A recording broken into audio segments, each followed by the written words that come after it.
Que les bénédictions soient. Je suis El Mancio Godson. Aujourd'hui, je vais vous entretenir sur un sujet intéressant. En fait, je l'espère, pour vous, bien sûr. Certaines personnes se posent des questions épineuses.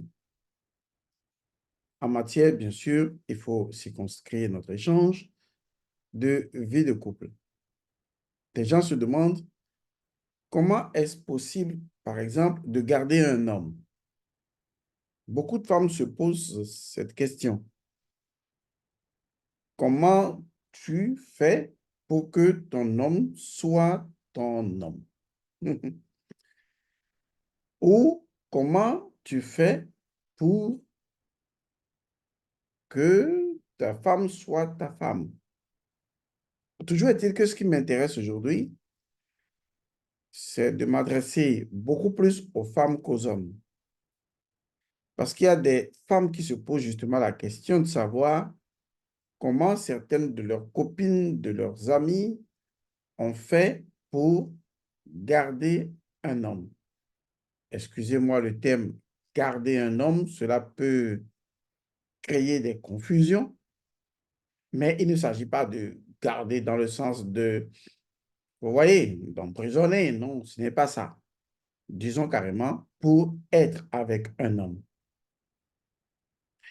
Je vais ici vous révéler quelques astuces qui vont vous aider à la connaissance de la femme, vous en tant que femme, et naturellement à la connaissance de l'homme et de ce qui en l'homme va matcher avec vous. Oui, je pèse bien mes mots, littéralement parlant. Le défaut de beaucoup de femmes, c'est de ne point faire l'effort de connaître l'homme. En fait, on croit connaître l'homme parce qu'on l'a vécu avec lui pendant 1 an, pendant 2 ans, même pendant plusieurs années, avant que peut-être il ne se décide ou que vous ne décidiez ensemble de vivre ensemble et vous vous rendez compte après dans le foyer que les choses partent en vrille. Mais quand je parle de connaître un homme, c'est important. Par exemple, est-ce que vous connaissez l'histoire de votre homme? Comment est-ce que sa mère a porté sa grossesse? Est-ce que vous connaissez l'histoire de sa famille? Qu'est-ce qui s'est passé avant sa naissance? Ses parents, ses grands-parents? Oui, vous me direz, oh, tu en demandes trop, on n'a pas besoin de tout ça. Si vous en avez besoin, parce que justement, vivre ensemble est une affaire non pas d'individus, mais de famille. Et ce sont des liens de sang, du sang ancestral de chaque famille qui entrent en jeu dans ce que je vais appeler la vie du couple. Donc, il est important de connaître ces événements passifs qui sont lovés dans les gènes via l'inconscient familial, puisque de l'inconscient familial, il y a une absorption des événements qui, agissant depuis l'inconscient, créent des gènes correspondants à ces vécus, lesquels gènes conditionnent la vie de la famille. C'est pourquoi certaines personnes vous diront, oh, c'est telle famille-là, oh, on sait que c'est comme ça, ils sont toujours. Comment est-ce possible? C'est parce que vous n'avez pas compris la vérité dès le départ et a toujours été clair avec vous la vérité. Et elle est la suivante. Le verbe se fait toujours chair. Il faut bien comprendre ce que je dis parce qu'il y a beaucoup de personnes qui ont des bugs intellectuels. Ne parlons même pas de l'intelligence.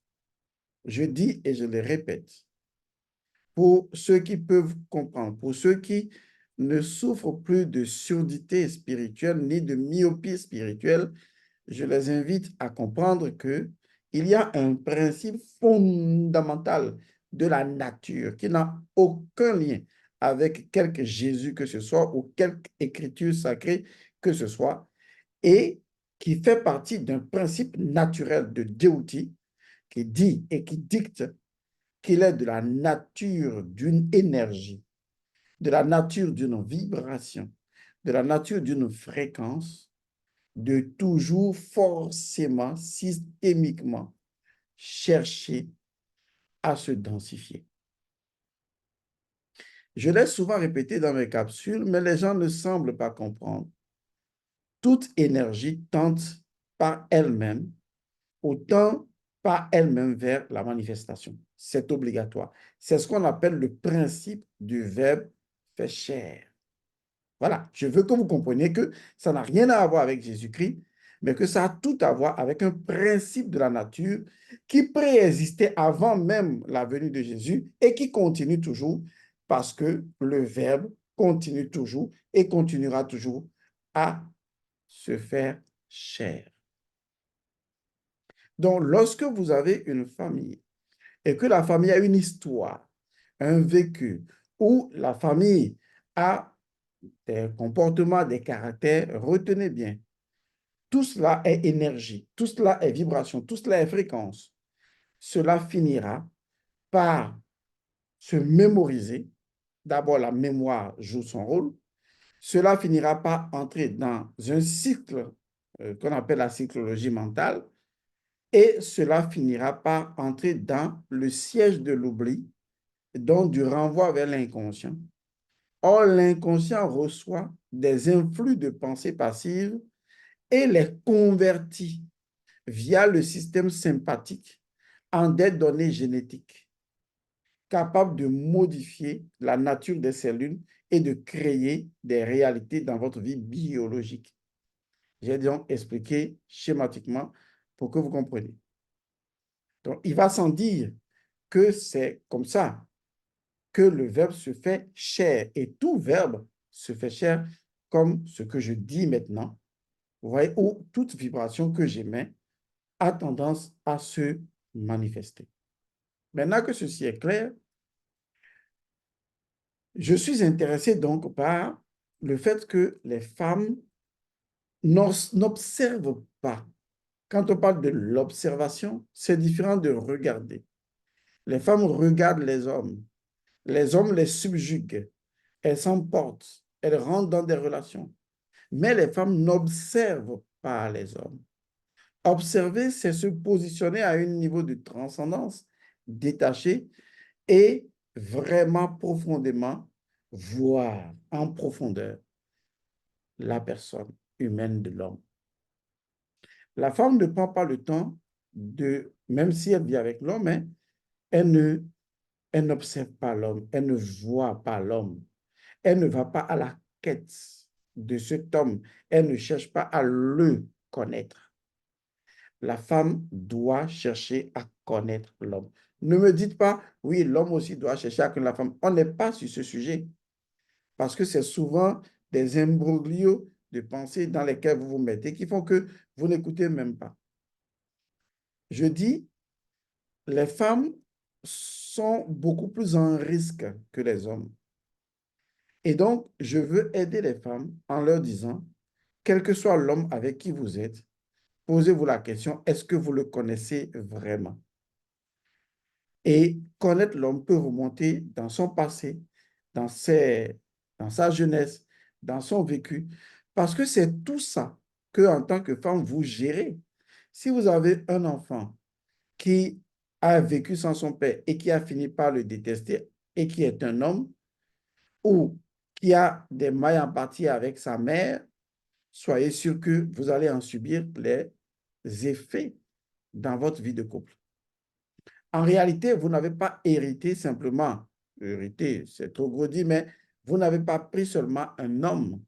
Vous n'avez pas hérité simplement d'un homme, mais vous avez hérité de son histoire et de l'histoire des gènes passifs qui conditionnent ses réactions inconscientes. Lesquelles réactions inconscientes seront beaucoup plus dans votre vie de couple que des réactions conscientes. Parce que souvent, c'est à des moments où vous vous êtes déjà connus, même sexuellement, et que vous commencez à être ensemble, que vous allez commencer à voir ce que certaines femmes appellent le vrai visage de l'homme. Mais en fait, ce visage de l'homme n'était pas caché. L'homme faisait peut-être lui-même l'effort de dominer cette nature de lui. Mais vous savez, à un moment donné, l'inconscient, chasser le naturel revient au galop, l'inconscient prend le dessus et dans des situations où l'individu se trouve menacé, eh bien, il sort sa vraie nature. Et c'est là que les femmes disent, mais je croyais te connaître, mais là, je ne te connais pas vraiment. Ah bon, c'est ta vraie nature, ça? Non, ce n'est pas sa vraie nature. C'est juste une nature que vous n'aviez pas pris le temps de connaître, que la société l'a obligé à camoufler, à cacher ou à essayer de dominer. Mais une fois que, point besoin de dominer cela, puisqu'il n'y avait plus, disons, un challenge à rechercher une femme, puisque la femme est déjà là, eh bien, l'homme commence à sortir d'autres natures qui sont sa nature, qui étaient toujours là, mais eh bien, qui n'avaient pas sorti parce que la société, bon, voilà, mais mieux, vous n'avez pas cherché à connaître. Parce que si vous avez vécu avec un homme ou vous vivez avec un homme et cet homme-là, il n'a pas de l'amour pour sa mère, ben, et que vous en êtes même consciente en tant que femme, et vous ne réalisez pas que vous-même vous êtes en danger, c'est que vous avez un souci. Est-ce que vous voyez? Si l'enfant est né dans des conditions traumatisantes, dont l'enfant a gardé des séquelles, et vous savez, plus les gens grandissent, plus ils retournent à leur enfance. Donc, plus votre mari va prendre de l'âge, plus il va commencer à avoir des comportements que vous ne lui connaissiez pas du tout. Est-ce que vous voyez? En tout ça, c'est pour vous montrer jusqu'à quel point la première chose qu'une femme doit faire pour sécuriser sa vie de couple, c'est de connaître l'homme. Il faut vraiment le connaître. Parce que si vous arrivez à connaître l'homme et si vous arrivez à vous connaître vous-même dans les quatre natures de la femme, je vous assure, non seulement vous gagnerez un homme, vous aurez un homme dans votre vie, mais mieux encore, eh bien, vous garderez l'homme, vous le conserverez. La femme a quatre natures que la femme elle-même ignore et que l'homme également ignore. Mais ces quatre natures de la femme sont en relation avec la dimension inconsciente de l'homme. Vous voyez, c'est pourquoi j'ai commencé par parler du niveau de l'inconscience. Sont en relation avec la dimension inconsciente ou la dimension refoulée de l'homme.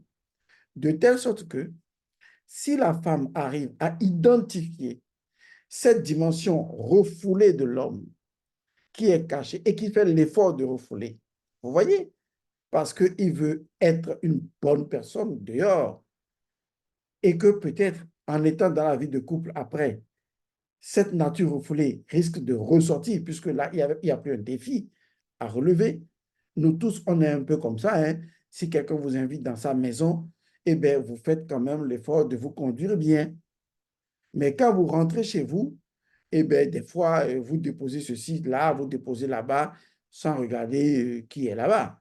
Vous jetez votre slip dans le canapé de votre chambre, ou vous déposez ceci, vous faites comme chez vous, vous voyez, parce que vous êtes vraiment chez vous.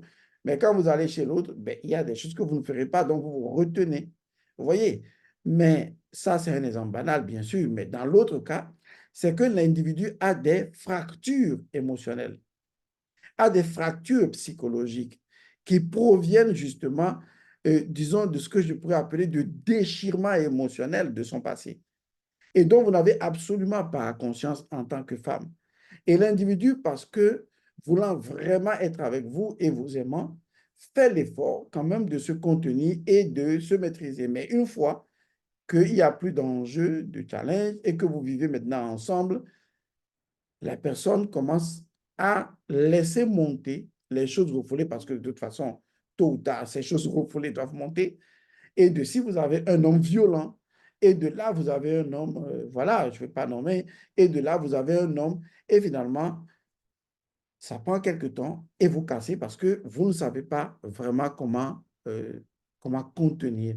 comment maîtriser l'homme.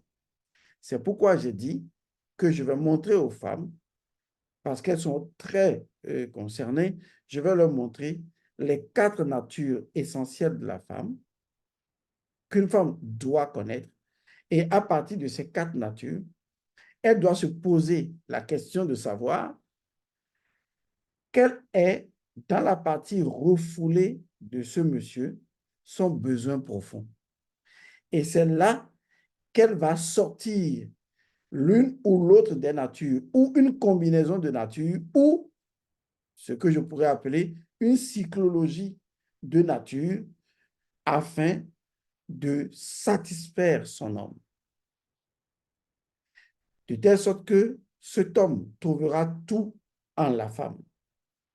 Vous comprenez ça? OK. Peut-être que je ne suis pas suffisamment clair. Je vais commencer alors. La première nature de la femme, puisque la femme en a 4, la première nature de la femme, c'est la femme mère ou la femme mère-grand-mère. Je vous explique.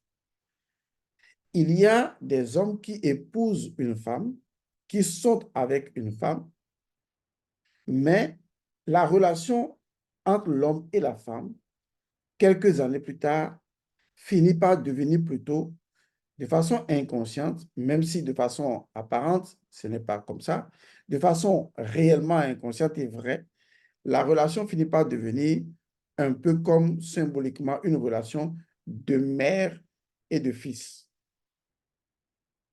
Vous le saurez dans l'utilisation de langage codé. Vous allez voir que plus les hommes grandissent, quand ils veulent parler de leur femme, ils parlent de maman. Vous avez remarqué, n'est-ce pas? Vous allez voir un homme qui vous dit, ah oui, c'est pour la facture que tu veux me déposer. Tu vas à la maison, tu demandes maman et tu remets à maman. Pour vous, il parle de sa femme, c'est normal qu'ils disent maman. Mais vous aurez remarqué qu'il ne dit pas maman Joël pour donner le nom peut-être de son premier garçon ou le dernier, ça dépend. Mais il dit plutôt, tu demandes maman et tu lui remets. Vous savez, les mots que nous utilisons témoignent d'une information cachée en nous. Ce ne sont que les expressions de quelque chose de profond en nous. Et donc, quand cet homme commence maintenant, à un moment donné, à appeler celle avec qui il est en couple, à l'appeler maman, ou à la désigner maman, ou à demander que les gens aillent voir maman pour ceci, pour ça, il faut savoir qu'en réalité, cet homme, pour lui, dans son inconscient profond, sa femme qu'il a épousée, le modèle qu'il veut, c'est maman. Deuxièmement, le modèle qu'il ne veut pas pourrait également être maman. D'où le besoin d'identifier sa nature pour savoir quel est son besoin profond. Ce que je dis est très bien précis. L'homme commence à dire, tu dis à maman que je rentre tard. Tu dis à maman que, vous me direz, oui, il parle peut-être aux enfants. Mais vous remarquerez que souvent, il ne parle pas seulement aux enfants. Il parle même à un étranger qui vient, qui dit, ah, quand vous êtes venu, maman vous a donné de l'eau à boire. Vous voyez? Il parle instinctivement comme ça. Parce qu'au plus profond de lui, il y a quelque chose qui le relie encore positivement ou négativement au principe maternel.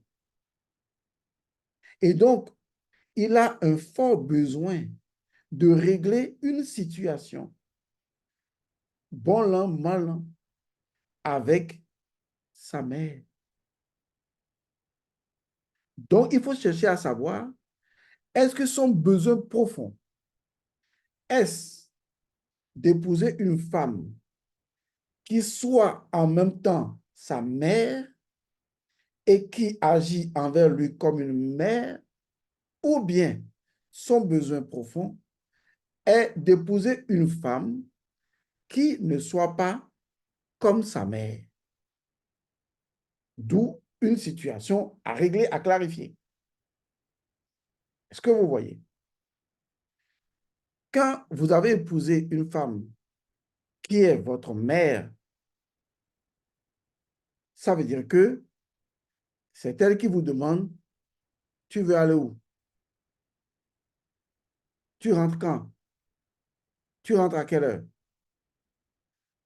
J'ai déjà préparé, il faut que tu viennes manger. En fait, vous savez, vous verrez que vous, la femme, vous vous comportez envers votre mari comme sa mère, comme une mère. Et quand l'homme vous considère comme sa mère, il faut vous poser la question de savoir, est-ce chez lui bon signe? Est-ce chez lui mauvais signe? Il faut checker pour savoir. Parce que si c'est mauvais signe, ça veut dire que ce n'est pas ce qu'il veut, mais c'est ce qu'il décrit et qu'il a envie d'autre chose, mais qu'il va aller chercher ailleurs. Mais si c'est ce qu'il veut, ça veut dire que comme il a un besoin d'être materné, eh bien, il trouvera au niveau de cette femme qui pour lui est sa mère, il trouvera une forme de maman et ça lui irait bien. Il faut donc chercher à savoir quelle est sa nature, quel est son besoin profond. Donc, l'une des natures de la femme, c'est justement ça, la femme mère ou grand-mère. Il y a des hommes qui aiment ça. Il y a des hommes qui aiment que leur femme soit leur maman ou leur grand-mère et on lui laisse la directive de tout comme maman aurait fait et qui se sentent à l'aise avec ça. Mais il y en a qui ne se sentent pas à l'aise avec ça parce que peut-être c'est la femme qui sait, à travers ses comportements, trop imposer comme une mère plutôt que comme une femme dans un autre cadre que l'homme voudrait et que l'homme n'a pas. Est-ce que vous voyez? Et c'est ça justement le problème. Parce que la femme elle-même souffre d'un certain nombre de déséquilibres profonds. Si elle n'a pas, disons, elle n'a pas eu sa mère à côté, où elle n'a pas eu son père à côté et que c'est elle qui a pu prendre soin de toutes ses sœurs et de ses frères, et bien quand elle va se marier, elle peut développer cette position de vouloir remplacer sa mère, ce qui pourrait être un problème pour l'homme si, entre-temps, le besoin profond de l'homme n'est pas d'avoir une mère, d'avoir sa femme mère ou grand-mère, d'avoir plutôt une femme dans une autre nature que je vais décrire. Donc, cette base vous permet déjà de comprendre la première nature de la femme et les quatre autres natures de la femme qui arrivent. La deuxième nature de la femme, c'est la femme épouse. C'est souvent celle que vous épousez. Oui, dans tous les cas, c'est la même avec qui vous vivez. C'est juste une question de nature. Et vous allez remarquer que certains hommes, lorsque ils veulent vivre avec une femme, ils tiennent coûte que coûte à l'épouser. Parce que pour ces hommes, ce qui a plus de valeur, c'est quand leur femme ou quand la femme devient une épouse. Ça a une dimension différente en eux, ça sonne autrement. Et ça devrait déjà vous donner l'indice sur cet homme. S'il a un besoin profond d'épouse. Quand je dis épouse, ça veut dire il veut officialiser les choses. Vous sentez alors que ce monsieur a un besoin profond d'avoir une épouse parce que c'est justement ainsi dans son inconscient. Il veut vraiment une épouse. D'accord? Maintenant, s'il n'est pas un déséquilibre mental, ça pourrait être aussi le contraire. OK? C'est-à-dire, il a souffert justement du fait que ses parents n'ont jamais pu être dans une relation d'époux-épouse et lui, il veut se donner le défi que dans ce cas, lui, il veut l'être. Toujours est-il que ce qu'il faut comprendre, il y a un sujet d'intérêt qui le lie au concept de époux-épouse. Et il faut en tenir compte en tant que femme. Parce que le caractère d'une mère est différent du caractère d'une épouse. Est-ce que vous voyez? C'est là que vous entendrez souvent certains hommes dire, oui, si tu vas à la maison, tu verras mon épouse. Vous voyez? Ils le disent spontanément. Mon épouse n'est pas là. Vous voyez? Pendant que d'autres disent, tu as vu maman. Vous voyez? Mon épouse n'est pas là. Même quand la femme a fait des enfants, il continuera toujours à dire, c'est mon épouse. Vous voyez? parce que c'est ce qui lui parle au plus profond. Ça vous donne une idée sur l'identité de cet homme et surtout sur ce que cet homme veut d'une épouse, ce que représente la valeur épouse.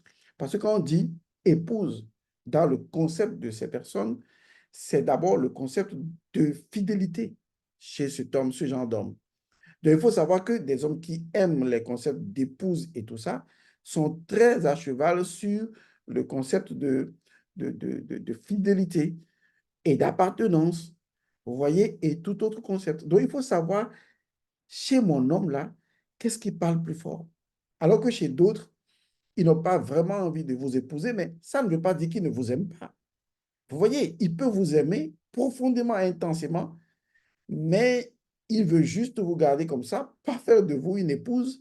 Et même si, de façon, enfin, suivant les coutumes, il vous épouse, ça n'a pas la même valeur pour lui que pour quelqu'un pour qui être époux d'une épouse a une grande importance. Est-ce que vous voyez? C'est un sujet très délicat. Ça veut dire qu'il faut entrer dans le psychologique de l'individu et apprécier ce qui lui parle. Il ne faut pas dire, non, le mari de ma copine n'est pas comme ça, il a épousé sa femme légalement, donc si tu ne m'épouses pas, je vais partir. Si tu fais ça, tu vas mourir vieille fille. Parce que vous n'êtes pas les mêmes. Les hommes ne sont pas les mêmes. Est-ce que vous voyez? Il y a des hommes qui ont gardé des femmes pendant 10 ans, ne les ont jamais épousées, leur ont tout fait, et ces femmes sont complètement épanouies, et ils les ont épousées après. Chacun a son schéma.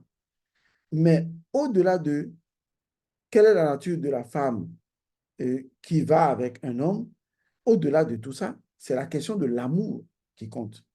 La personne qui voit sa femme en tant que sa mère l'aime, vous voyez, l'aime profondément. Et peut-être la femme elle-même, en se sentant être plutôt sa mère que sa femme, donc une femme mère, eh bien, elle se sent beaucoup plus à l'aise. Et l'homme se sent un peu comme ça.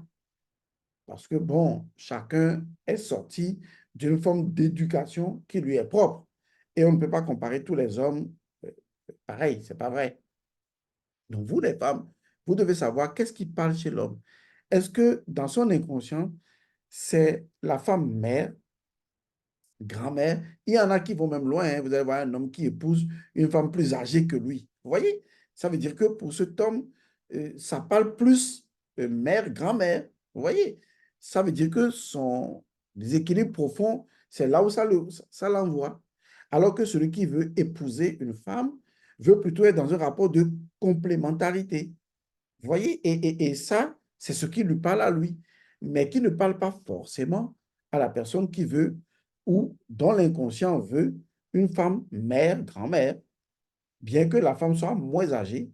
Le rapport inconscient que l'homme a avec cette femme est plutôt un rapport de mère et de femme, mais plutôt axé sur la symbolique de mère. Les deux autres états sont simples. Je peux développer chaque nature encore plus profondément, hein, mais je vous fais d'abord une introduction. Il y a la femme qu'on appelle la femme prostituée. Ne le prenez pas mal, excusez-moi. Ça n'a pas un sens enfin, de juron, non. Ça a tout à voir avec une nature de la femme. Parce que, vous savez, il y a des hommes qui aiment profondément leur femme, mais à condition que cette femme soit également non seulement leur femme, mais leur pétasse. Tout dépend de l'éducation de cet homme. Parce que cet homme, peut-être, je dis n'importe quoi, a vécu un peu trop isolé, trop contraint à certaines choses, mais pour lui, la notion d'époux et d'épouse parle également sur des valeurs précises. Mais au même moment, au plus profond de lui, il a envie de se déchaîner un peu.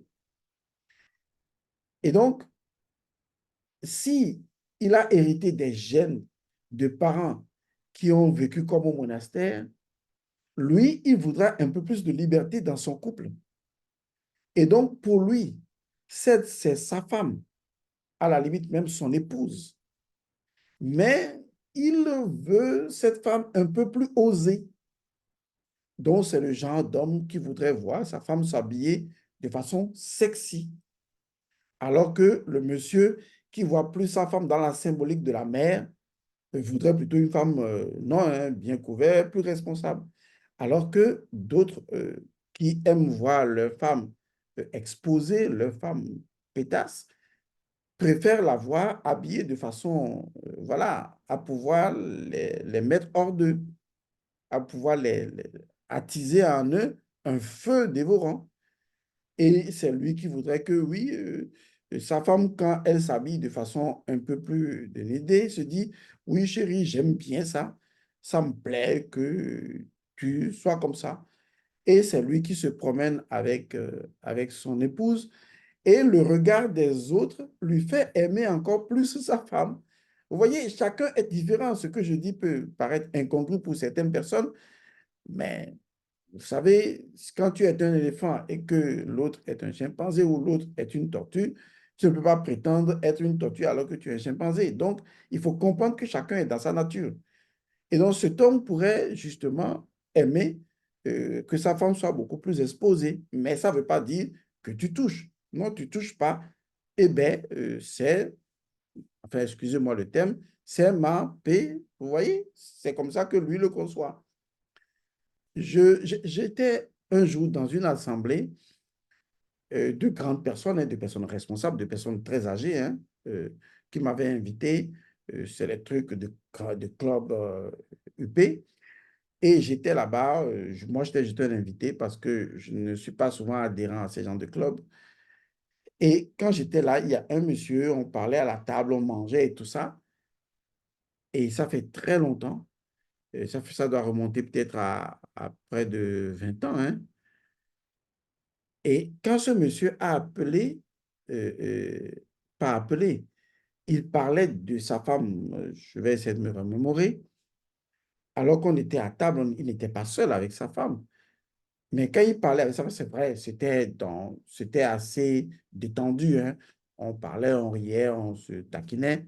Et c'est sûr, il le disait dans disons, de façon taquine. Je suis d'accord, ça, il ne faut pas que je dise n'importe quoi.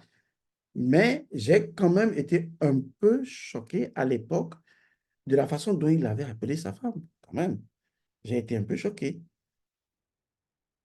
Parce qu'on disait quelque chose et il dit, ben voilà, voilà ma pétasse. Et la femme était toute heureuse de lui répondre oui. Wow, j'ai été un peu touché. De la même manière, il y a des personnes qui aiment faire l'amour à leur femme, à leur fiancé, tout en la traitant de paix. Vous voyez un peu le jeu. Et donc, ça dépend. Parce que, en fait, cette nature de la femme d'être la paix, il y a des hommes qui n'aiment pas. Souvent, les hommes épouses n'aiment pas ça. Vous voyez un peu, les hommes un peu mères qui aiment, voilà, n'aiment pas ça. Par contre, il y en a qui peuvent être épouses, d'accord, mais qui aiment un peu la femme osée, d'accord, c'est la femme osée. Et ils aiment également au niveau sexuel la femme qui gicle beaucoup. Vous voyez, et ça les excite, ça les pousse un peu dans un défi, disons, transcendant. Est-ce que vous voyez donc, il y a des gens qui aiment ça. Et cette nature de la femme existe. Donc, c'est à toi, la femme, de te poser la question de savoir, est-ce que mon homme est ouvert à ça? Parce que si jamais tu vas faire des discussions dans un groupe sur ton passé, vous voyez, sur ton passé de, oh oui, bon, quand moi j'étais encore jeune fille, tout ça, oui, j'ai connu pas mal d'hommes et tout ça. Pas beaucoup, mais il y en a qui m'ont fait frissonner, des trucs comme ça. Ah non, ton homme pourrait vraiment détester ça. Alors qu'il y a des hommes, c'est eux-mêmes qui disent au sein d'un groupe que vous avez, non, mais elle était sortie avec certaines personnes, mais moi, quand je l'ai trouvé, vous voyez, il n'a pas du mal à parler de votre passé. Par contre, un autre homme aurait vraiment du mal à digérer une affaire d'ex. qui vient à ses oreilles. Est-ce que vous voyez? On est différent. Il faut se demander, chez cet homme, qu'est-ce qui parle le plus? Est-ce que c'est l'homme femme-mère? Est-ce que c'est l'homme femme-épouse? Est-ce que c'est l'homme femme-P? Est-ce que vous voyez un peu la chose? Ça, c'est la troisième catégorie. Comme je le disais, je pourrais développer chaque catégorie. Il y a enfin la dernière nature de la femme, c'est ce que j'appelle plutôt la femme sacrée, qui pourrait également être la femme secrète. Mais je commence d'abord par dire la femme sacrée. Parce que pour certains hommes, la femme est un bien trop précieux. Ce sont souvent des hommes qui ne savent pas comment prendre la femme parce que sont intimidés. Instinctivement, ils sentent que la femme est quelque chose de trop sacré. Et vous savez donc que pour un homme qui a cette dimension, une femme paix ne pourrait pas lui aller. Même dans une relation sexuelle, il ne prendrait pas certaines choses, certains risques. Est-ce que vous voyez? Parce que pour lui, si la femme sort de ce canevas de femme sacrée, eh bien, il pourrait avoir du mal à digérer l'affaire. Mais c'est également là qu'on voit une femme secrète, c'est-à-dire une femme qui est la confidente. Aujourd'hui, les femmes ne sont plus confidentes. Lorsqu'il y a un petit secret demain et qu'il y a des problèmes qui se présentent, eh bien, la femme raconte tout dehors. Est-ce que vous voyez? Et ça aussi, ça nuit à l'image de la femme. Parce qu'il y a des femmes, je vous assure, hein, c'est à la vie, à la mort. Quel que soit ce que vous partagerez avec elles ne diront jamais rien. Souvent, ce sont des femmes qui ont qui ont une telle conscience du secret et du sacré que vous pouvez être complètement à l'aise. Vous voyez? Et elles meurent avec ça. Des choses que aujourd'hui beaucoup de gens n'ont pas.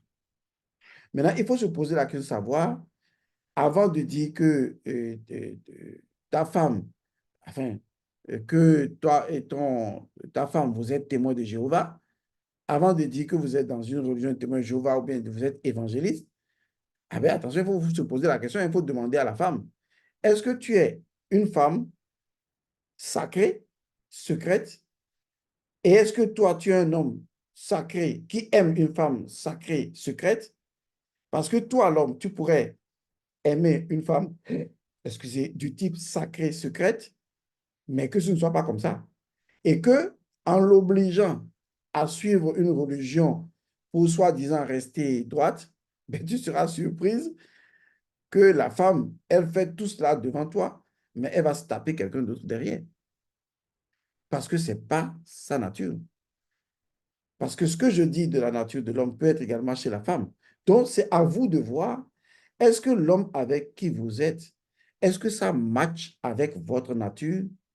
Est-ce que vous êtes en mesure de comprendre sa nature et de vous y adapter? Parce que l'homme qui aime la femme sacrée secrète pourrait être quelqu'un, ben, la femme est tout le temps à la maison. Du genre, c'est lui qui met la caméra partout dans la maison et la femme, elle est un peu comme prisonnière. Parce que pour lui, ah non, si tu touches à cette femme, moi, je ne prends plus. Vous voyez un peu? Parce que pour lui, la notion de touche à ma femme, souillure, etc., ça lui parle fort. Donc, ce n'est pas évident que l'individu accepte un certain nombre de choses. Donc, d'une manière ou d'une autre, pourquoi je vous fais cette capsule? Je voudrais que les femmes, vous regardiez votre mari, que vous ne vous ne compariez pas à un autre homme. Est-ce que vous voyez? Et que vous posez la question de savoir quelle nature de femme il aime. Est-ce qu'il aime la femme nature mère, la femme nature épouse, la femme nature paix, la femme nature sacrée secrète? Est-ce que vous voyez? Et est-ce que vous pouvez incarner cette nature de la femme? Deuxièmement, est-ce que c'est un homme qui aime une combinaison de nature féminine? Donc, dans ce cas, il veut bien la femme mère, mais il veut qu'elle soit ajoutée à la nature pétasse. Pourquoi pas? Ou il veut bien la femme sacrée, mais il veut beaucoup plus que ce soit épouse et mère. Donc, ça peut être un binôme bien ou même un trinôme, ça dépend de lui. Quand vous connaissez cela en lui, qu'est-ce qui va se passer après? Excusez-moi, je m'excuse. Qu'est-ce qui va se passer après?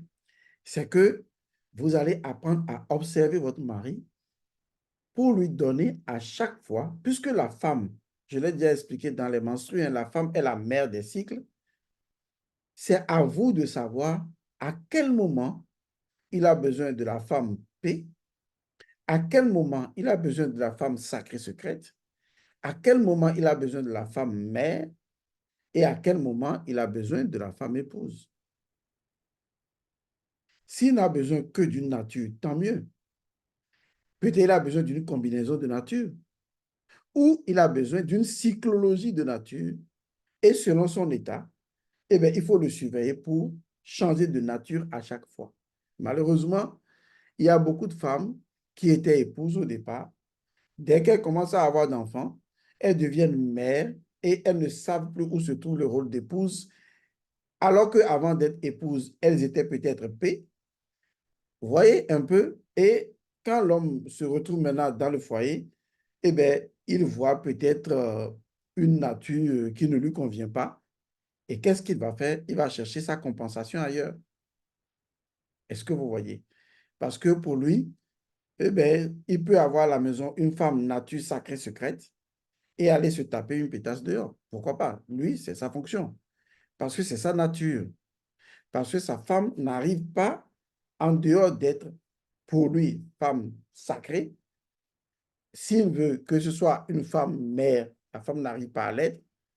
Ou peut-être même, elle peut être une femme sacrée, mais il veut quand même que ce soit une paix sacrée.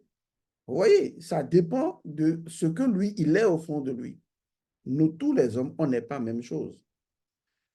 Il y a par exemple des couples qui sont légalement ensemble, légalement mariés, et pourtant, eh bien, les deux s'entendent bien sur la partie P et arrivent même à faire des choses dingo-dingues, ce qui constitue leur vivre ensemble et qui les met dans une certaine complicité ensemble.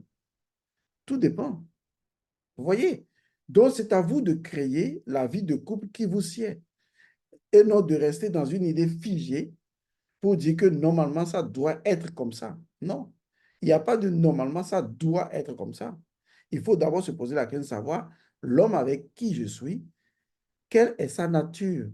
Vous n'imaginez même pas jusqu'à quel point que l'homme que vous allez prendre en prêt-à-porter, il a lui-même un déséquilibre profond. Il a lui-même des instabilités que vous devrez connaître et vous devez être sa stabilité. Comment? C'est à vous de voir. Moi, j'ai connu des amis, des hommes, mais depuis leur bas âge, les parents les frappaient pour les histoires de femmes. Ils ont été comme séquestrés par leurs propres parents jusqu'à l'âge adulte. De telle sorte que même pour être avec une femme, ils ne savent pas comment s'y prendre. Ils ne savent pas comment s'y prendre. Et donc, si vous n'avez pas l'historique là de votre mec, ou si vous ne le connaissez pas à fond, et connaître la nature de femme qu'il veut, vous ne serez pas le satisfaire parce que vous ne serez pas incarné en temps et en heure la nature de femme dont il a besoin. Ceci est une introduction pour vous permettre de comprendre un peu que la femme a 4 natures de base avec des combinaisons multiples et que si la femme veut garder un homme, l'homme est comme un petit chien-chien, il doit tout simplement voir en lui quelle est la nature de femme dont il a besoin, pas la nature de femme dont qu'il veut ou qu'il dit vouloir, mais ce dont il a besoin, ce qui fait inconsciemment son besoin profond. Et une fois que vous l'identifiez, parce qu'il peut être hypocrite, hein, l'homme, il va vous dire, non, non, non, non, moi, il y a des choses comme ça que je n'aime pas, mais quand il sort dehors, ben, on sait ce qu'il aime. Vous voyez? Et vous, vous dites, bon, ça, il peut le faire dehors, mais moi, je m'en fous. Mais à un moment donné, vous êtes surpris que, bon, dehors, il fait autre chose. Alors que dès que vous l'identifiez, c'est à vous de savoir à quel moment vous jouez les différents rôles pour lui. Enfin, tout cela est basé également sur la communication. Il faut savoir communiquer entre vous, communiquer sur vos besoins profonds, communiquer sur même vos fantasmes, même si vous ne pouvez pas réaliser vos fantasmes vous permettent de savoir à quel est le type d'individu vous avez en face de vous.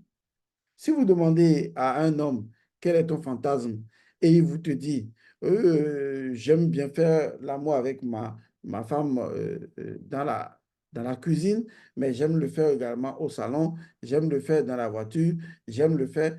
Et vous lui demandez c'est tout. Il dit oui, oui, c'est tout. Hein. Moi, ces choses-là, ça me parle, je veux. Ben, vous comprenez que c'est un homme qui n'ira pas au-delà de sa femme. Et donc, vous, la femme, vous savez que ben, il a envie justement de changer d'environnement et que c'est ça qui lui plaît, mais pas forcément de changer de partenaire. Vous voyez, il faut donc commencer à vous poser les bonnes questions et non à rester toujours dans la position de je suis sa femme, je suis son épouse. Non, mais tu es sa femme, d'accord. Mais être son épouse, ce n'est qu'une nature parmi quatre natures. Et les autres natures, qu'est-ce que tu en fais? C'est une question qu'il faut se poser. Je vous remercie d'avoir suivi cette capsule. Paix à vous.